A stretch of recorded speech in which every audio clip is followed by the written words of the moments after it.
So I just want to clarify, which furs are you most interested in? Would it be the cougars or the bears, or you said you weren't interested in otters? Yeah, we are. Like, we're interested in all this. And that's one thing I'd like to verify with you, because it has to be, like, remember when we were in the email, we were talked about the issues with getting it exported? Right. Yeah. Is your company capable of doing that? Or is it, like, runs legally? Well, no, it's a legally operated business that my friend has. He's a trapper, but he's just going to ship the furs to you, and then what you do with them is up to you.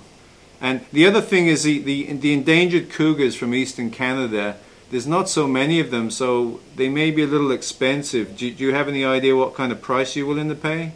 What is the fair market value price right now for the cougars?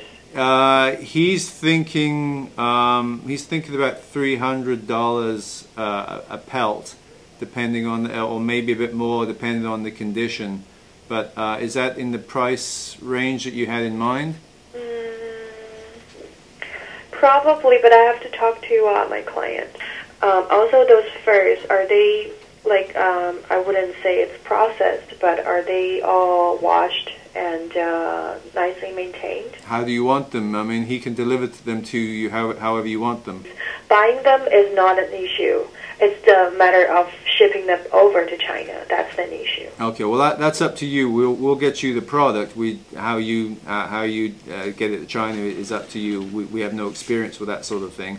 Oh, you guys have no experience of doing any, but it's legally operated in Canada. Yeah. And what about my fellow who's got the roadside zoo and the tigers? What are you going to do with the parts? Would they be for use in Canada, or would you send them to China?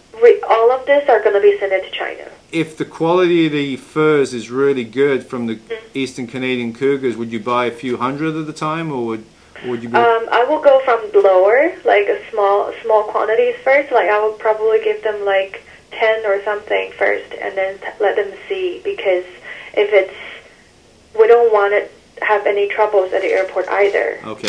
And don't want to be like shipping over like thousands of animal furs, which is like all endangered animals. What type of clients would you have in China? Is it to be made? Are they to be made in fur coats, or are they? For decoration purposes. For decoration purposes. Okay. So not for the fashion trade. Not for the fashion trade. Otherwise, I wouldn't be contacting you. I would be contacting some processed companies, right? Right. So they'd be fur rugs in people's houses, that sort of thing, I guess. Exactly.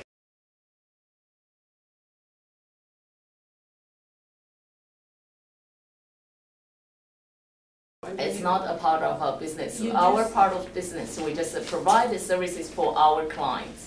And like I said, we pass on the information to our clients through our tool. Yeah. And there might be something we're fully aware what the Canadian law and the regulation are, and we fully respect the law because we're Canadian. If you know what the law is and you fully respect it, Debbie, why would you respond?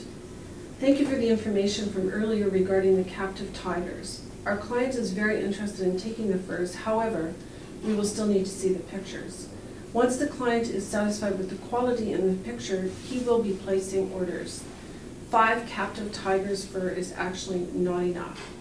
Because the client was just stop talking. We leave this to lawyer to talk about it, because we fully why did you deny respect. That it wasn't part of your business when it clearly is? Because it's not part of business. Like, again, we just do what our client inquires. So I think, again, our job is just pass on the client's inquiries.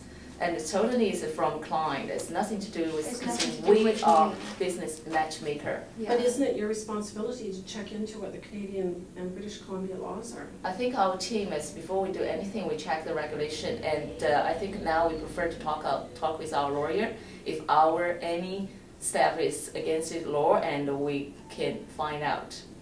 We won't do anything till if this is legally, because every time we have our lawyer input.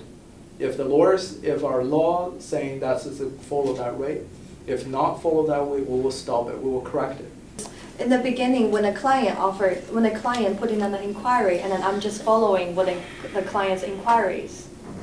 But if you offer 5 captive furs, how are those furs going to be provided without the animal being killed? I'm not going to answer any questions. I think we're done because here, Susan.